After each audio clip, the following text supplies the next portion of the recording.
ഷേഖ് സ്തുതിയായിരിക്കട്ടെ. എൻ്റെ പേര് അലൻ ദാസ്. ഞാൻ കളമശ്ശേരിയിൽ നിന്ന് വരുന്നു. 23 വയസ്സാണ്. അപ്പോൾ ഞാൻ ആദ്യമായിട്ട് കൃപാസനത്തിൽ വരുന്നത് 2019 നവംബർ 3-ാം തീയതിയാണ്. അപ്പോൾ ഞാൻ ആദ്യം തന്നെ ഒരു കാര്യം പറയാം. ഈ കൃപാസനത്തിൽ വരാമെന്നുള്ള ആ ഭാഗ്യം അതെല്ലാവർക്കും കിട്ടില്ല. അത് ആ സമയമാകുമ്പോൾ മാതാവ് കൊണ്ട് എത്തിക്കുന്നതാണ് കൃപാസനത്തിൽ. കാരണം വെച്ചാൽ അതുവരെ നമ്മൾ ജീവിതത്തിൽ കൂടെ പോകുന്ന പല വേദനകളും യാതനകളും എല്ലാം മാതാവ് ഈശോയിൽ അർപ്പിച്ച് നമ്മളെ എത്തിക്കുന്നതാണ് അവിടെ. അപ്പം ഞങ്ങൾ വന്ന സമയത്ത് ഇവിടെ ഉടമ്പടി എടുക്കാൻ പറ്റില്ലായിരുന്നു. ആ ദിവസം വേറെ ദിവസമായിരുന്നു വരേണ്ടത്. അപ്പോൾ അന്ന് മാതാവിൻ്റെ പ്രത്യേക ഇടപെടലുകൊണ്ട് ഞങ്ങൾക്കന്ന് ഉടമ്പടി എടുക്കാൻ പറ്റി.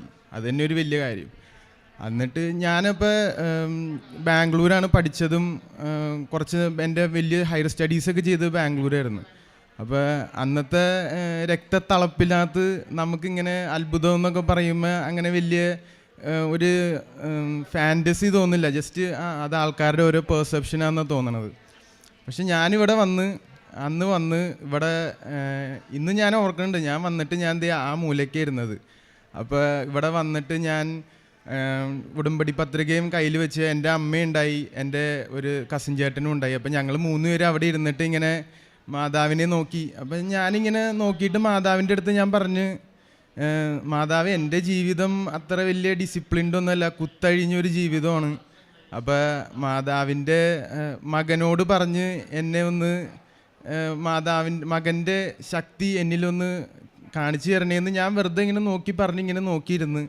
കുറച്ചു നേരം കഴിഞ്ഞപ്പോൾ ഞാനറിയാതെ എന്നെ വിങ്ങിപ്പൊട്ടി കരയണമായിരുന്നു ആ മൂലയ്ക്ക് ഇരുന്ന്.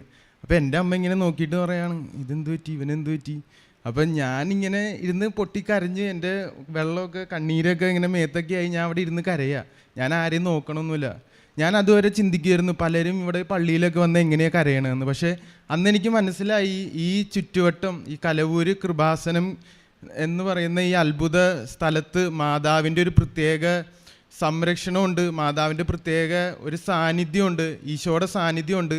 അപ്പോൾ വരുന്നവർ ബ്രോക്കണായിട്ടാണ് വരുന്നത്. അപ്പോൾ ബ്രോക്കണായിട്ട് വന്നവരെ ഇവിടുന്ന് മാതാവ് തൊട്ട് അങ്ങോട്ട് എടുത്തിട്ട് പിന്നെ ജീവിതത്തിൽ അത്ഭുതങ്ങളുടെ ഒരു വലിയൊരു നിലവറയായിരിക്കും നമ്മുടെ ജീവിതം.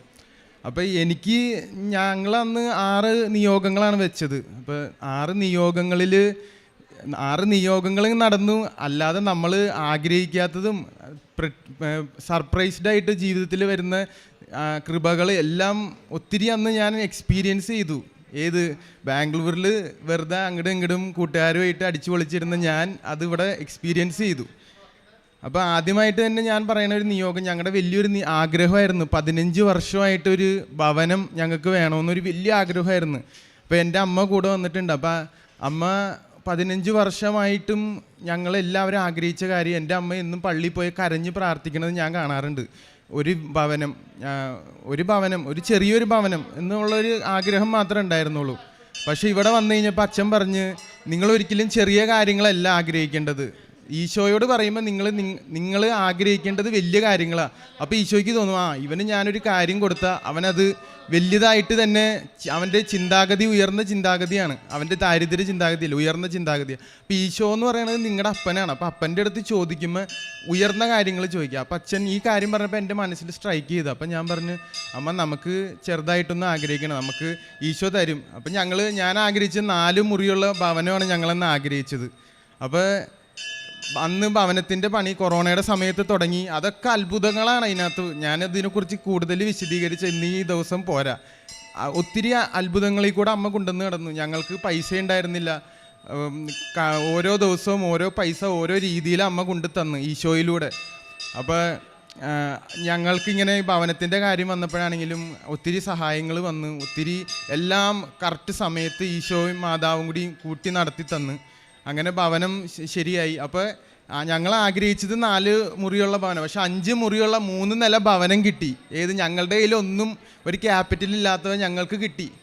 അത് കഴിഞ്ഞപ്പോൾ അമ്മ പറഞ്ഞു, ഭവനത്തിന് എന്തായാലും ഒരു പേരിടണം. അപ്പം ഞങ്ങൾ വേറെ ഒന്നും ചിന്തിച്ചില്ല, കൃപാസനം എന്ന് പേരിട്ടു ഭവനത്തിന്. വീട്ടിൽ ചെന്ന് അകത്തേക്ക് കയറുമ്പോൾ തന്നെ കാണാം കൃപാസനം എന്ന് അവിടെ പേരിട്ട്. അത് കഴിഞ്ഞ് പിന്നെ നടന്നൊരു കാര്യമാണ്, ഞങ്ങൾക്ക് ഈ ഭവനം പണിയാൻ വേണ്ടി ഒരു സ്ഥലം ഉണ്ടായിരുന്നു നാട്ടിൽ. അപ്പോൾ എൻ്റെ അപ്പൻ്റെ ബന്ധുക്കൾ അത് സമ്മതിച്ചില്ല നടത്താൻ വേണ്ടിയിട്ട്. കാരണം വെച്ചാൽ അവർക്ക് അത് പറ്റില്ല, ഞങ്ങൾ വേറെ സ്ഥലത്തൊക്കെ പോയി രക്ഷപ്പെടണത് ഇഷ്ടമല്ലായിരുന്നു. അപ്പോൾ ഇന്നും അവരോട് സ്നേഹമൊക്കെ ഉള്ളൂ. എന്നാലും അവരപ്പോൾ നടക്കാത്ത സമയത്ത് ഞങ്ങൾ ചെന്നപ്പോൾ അവിടെ അവർ പറഞ്ഞത് ഞങ്ങൾ ഗുണ്ടകളെ വെച്ച് ഇതൊക്കെ ഒഴിവാക്കും, ഇതൊന്നും നടത്തി തരില്ല എന്നൊക്കെ ഞങ്ങളോട് പറഞ്ഞ്. പക്ഷേ ആ ഈശോ മാതാവിൻ്റെ കാശിരൂപത്തിൻ്റെ അത്ഭുതം ഞാൻ അന്നാ മനസ്സിലാക്കണത്. അമ്മ അത് അപ്പൻ്റെ ബനിയത്തിൽ കൊളത്തി വെച്ചിട്ട് ഞങ്ങൾ പോയി അവിടെ ചെന്നപ്പോൾ ഒരു മനുഷ്യൻ പോലും ഇല്ല. ഞങ്ങളുടെ ആ പറമ്പിൽ ഒരു മനുഷ്യൻ പോലും ഇല്ല. അമ്മ മാതാവ് അവരെ അവിടെ നിന്ന് എടുത്ത് മാറ്റി. ഞങ്ങൾ ആ സ്ഥലം അളന്ന് അത് വിറ്റ് ആ പൈസയും നമുക്ക് വീട് പണിയാനായിട്ടൊരു ഈടായിട്ട് വന്നു.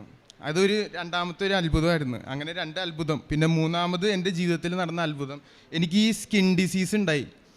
ഞാനപ്പോൾ ഈ ബാംഗ്ലൂരൊക്കെ നിൽക്കുമ്പോൾ അവിടെ ഡ്രൈ സീസൺ വരുമ്പോൾ എനിക്ക് മേല് മൊത്തം ഇങ്ങനെ ഈ സ്കിന്നിങ്ങനെ പൊലിഞ്ഞ് പോവുമായിരുന്നു. അപ്പോൾ അങ്ങനൊരു ഇത് വന്നപ്പോൾ ഒത്തിരി പേര് ഞാനിങ്ങനെ നോക്കുമ്പോഴേക്കും എൻ്റെ അടുത്ത് നിന്ന് മാറിയൊക്കെ പോയിട്ടുണ്ട്. അപ്പം ഞാനിവിടെ വന്ന് മാതാവിനോട് പറഞ്ഞത് ഇങ്ങനെയൊക്കെയാണ് എൻ്റെ കാര്യം, അപ്പോൾ ഇതൊക്കെ ഒന്ന് കണക്കിലെടുക്കണം എന്ന് ഞാൻ പറഞ്ഞു. അപ്പം അച്ഛൻ പറഞ്ഞ് ഇത് വന്ന് നിങ്ങളുടെ നിയോഗങ്ങൾ മാത്രം പറഞ്ഞിട്ട് കാര്യമില്ല, നിങ്ങളെ തന്നെ നവീകരിക്കണമെന്ന് പറഞ്ഞു. അപ്പം ഞാൻ എന്നെ തന്നെ നവീകരിച്ചു, ദൈവം അനുഗ്രഹിച്ച്. എൻ്റെ അമ്മ അതിലൊത്തിരി എന്നെ സഹായിച്ചിട്ടുണ്ട്. എൻ്റെ അമ്മ എന്നെ നവീകരിക്കാനായിട്ടൊരു വലിയൊരു ഫാക്ടറായിരുന്നു. ഞങ്ങൾ കുടുംബത്തിൽ തന്നെ സമാധാനവും ശാന്തിയും സമൃദ്ധിയും ഐശ്വര്യവും ഒക്കെ ഉണ്ടായത് അങ്ങനെയാണ്. അപ്പോൾ അങ്ങനെ എൻ്റെ സ്കിൻ ഡിസീസ് ഞാൻ ഈ നിയോഗത്തിലൂടെ മാതാവ് അതെടുത്ത് മാറ്റി. പിന്നെ എൻ്റെ ജീവിതത്തിൽ ഉണ്ടായതാണ്, ഞാൻ പണ്ട് മുതലേ ഇങ്ങനെ പുറത്തു പോയി പഠിക്കണമെന്ന് ആഗ്രഹിക്കുന്ന ഒരാളാണ്. അപ്പോൾ ഈ ഭവനത്തിൻ്റെ നിർമ്മാണമൊക്കെ കഴിഞ്ഞ് കഴിഞ്ഞപ്പോൾ നമ്മുടെ കയ്യിൽ ക്യാപിറ്റലൊന്നുമില്ല. അപ്പോൾ ഞാനിങ്ങനെ ആഗ്രഹിച്ചത് എൻ്റെ മാതാവിൻ്റെ അടുത്ത് ഞാൻ പറഞ്ഞില്ല. അപ്പോഴത്തേനും എനിക്ക് പുറത്തു പോകാനൊരു അവസരം കിട്ടി. അതിലൊക്കെ ഒത്തിരി ഞാൻ IELTS പഠിക്കാൻ പോകാനാണെങ്കിലും ഇൻ്റർവ്യൂവിന് പോകാനാണെങ്കിലും ഞാൻ കാശ് രൂപ എൻ്റെ പോക്കറ്റിലിടും, അല്ലെങ്കിൽ ഞാൻ എൻ്റെ മേത്ത് ഇങ്ങനെ ബനിയത്തിൽ കുത്തിവെച്ച് ഷട്ടൈൻ്റെ പുറത്തിട്ടിട്ടാണ് ഞാൻ പോണത്. അപ്പോൾ എൻ്റെ ഉള്ളിലൊരു പ്രത്യേക ധൈര്യം. അപ്പോൾ ഇൻ്റർവ്യൂ അറ്റൻഡ് ചെയ്യുമ്പോഴാണെങ്കിലും പരീക്ഷ എഴുതുമ്പോഴാണെങ്കിലും വലിയൊരു ധൈര്യമാണ്. ഞാൻ പോകുമ്പോൾ ഞാൻ കാറിലാണ് പോകണമെങ്കിൽ ഇപ്പുറത്തെ സീറ്റിൽ ഞാൻ മാതാവ് ഉണ്ടെന്ന് ഞാൻ ചിന്തിക്കുക. എന്നിട്ട് ഞാൻ മാതാവ് ഉണ്ട്, അപ്പോൾ ഞാൻ പറയും മാതാവ് ഇതേ ഇങ്ങനെയൊക്കെയാണ്, എനിക്ക് അറിഞ്ഞുകൂടാ കാര്യങ്ങൾ, അപ്പോൾ എല്ലാം സെറ്റാക്കി തരണമെന്ന് ഞാൻ കൂടെ കൊണ്ടുപോകും. എന്നിട്ട് അവിടെ പരീക്ഷയുടെ സ്ഥലത്താണെങ്കിൽ എൻ്റെ കൂടെ നിർത്തും. എന്നിട്ട് ഞാൻ പരീക്ഷ എഴുതും. എന്നിട്ട് ഇപ്പോൾ ഇൻ്റർവ്യൂ അറ്റൻഡ് ചെയ്യാനാണെങ്കിൽ അങ്ങനെ പോകും. അപ്പോൾ ഇന്നും എന്നെ ആ കാശിരൂപം ഒരു കാര്യത്തിലും എന്താഗ്രഹമാണെങ്കിലും ഒരു കാര്യത്തിലും എന്നെ അത് ഡൗൺ ആക്കിയിട്ടില്ല. ഞാൻ എന്നെ നവീകരിച്ച് ആ കാശിരൂപം എടുത്ത് എന്ത് കാര്യത്തിന് പോയിട്ടുണ്ടോ, ഞങ്ങളുടെ വീട്ടിൽ അങ്ങനെ ഒരു അത്ഭുതമുണ്ട്, എന്ത് കാര്യത്തിന് പോകണോ കാശിരൂപമായിട്ട് പോയാൽ അത് നടക്കും.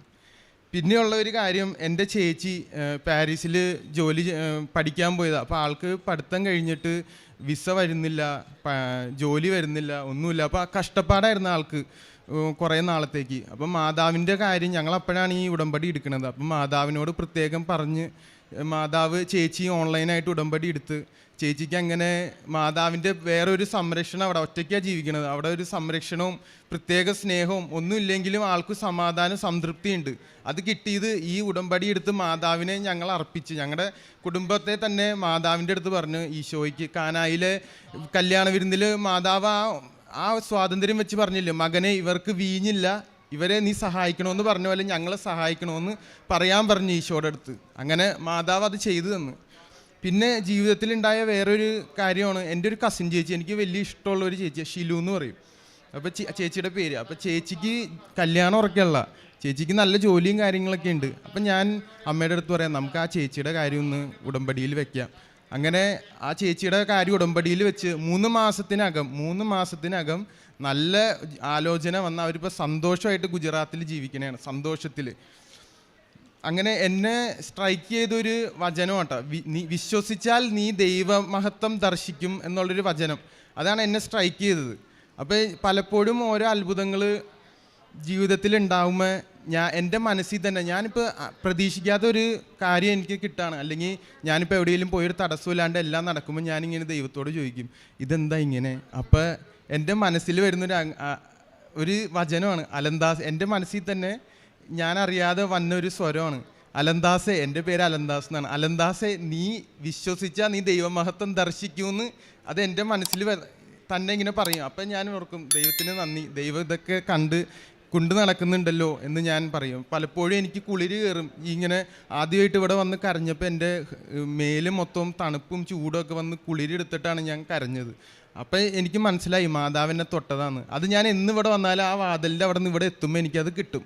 മാതാവ് അപ്പോൾ പറയും അതെ അലൻദാസ് വന്നിട്ടുണ്ടെന്നുള്ള രീതിയിൽ എന്നെ തൊടും. അത് എനിക്ക് ഉറപ്പാണ്. പിന്നെയുള്ള കാര്യം, ഒത്തിരി അഡിക്ഷൻസ് ഉണ്ടായിരുന്നു എനിക്ക് എൻ്റെ ലൈഫിൽ. അപ്പം ഞാനത് ലൈഫിൽ നിന്ന് മാറില്ല എന്ന് വിചാരിച്ച കുറേ കാര്യങ്ങൾ ഇവിടെ വന്ന് ഉടമ്പടി എടുത്തേ പിന്നെ എനിക്ക് അതിനകത്ത് ആ ഒരു അഡിക്ഷൻ എൻ്റെ ലൈഫിൽ വന്നിട്ടില്ല. പിന്നെ അതൊരു അഡിക്ഷൻ ആയിട്ടില്ല, ഞാൻ അതിനെക്കുറിച്ച് ചിന്തിച്ചിട്ടില്ല. അങ്ങനെ ഒത്തിരി അനുഗ്രഹങ്ങൾ എൻ്റെ ജീവിതത്തിലും എൻ്റെ കുടുംബത്തിലും എൻ്റെ ബന്ധുക്കൾക്കും മിത്രങ്ങൾക്കും ഒക്കെ മാതാവ് ഈശോയിലൂടെ തന്നു. ആ മാതാവിന്, അമ്മ മാതാവിനും ഈശോയ്ക്ക് ഞാൻ നന്ദി പറയുന്നു. നന്ദി, നമസ്കാരം.